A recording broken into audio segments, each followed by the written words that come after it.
Su espíritu libre, sin ataduras creativas, es el sello de Rosín de Palo.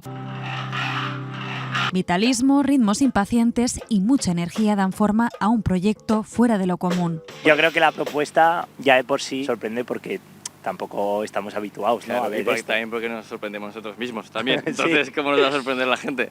Un experimento musical que este dueto aragonés se ha propuesto llevar a todo el territorio. El proyecto se llama Ñaque, que es a lo que antiguamente en la Edad Media se definía como a dos músicos ambulantes. Comediantes músicos y que iban de pueblo en pueblo, pues presentando sus nuevos relatos, sus nuevas historias. Su música llegará este verano a más de una veintena de pueblos de la comunidad. Contarán además con la colaboración de artistas como Alberto, cuya interpretación busca enriquecer la performance. Es importantísimo retomar toda esta cultura de la deslocalización, de la desindustrialización y hacer un poco accesible a todo el mundo en las calles este tipo de propuestas experimentales. Batería, contrabajo y una elevada dosis de experimentación construyen un singular ecosistema en el que cabe todo menos los límites.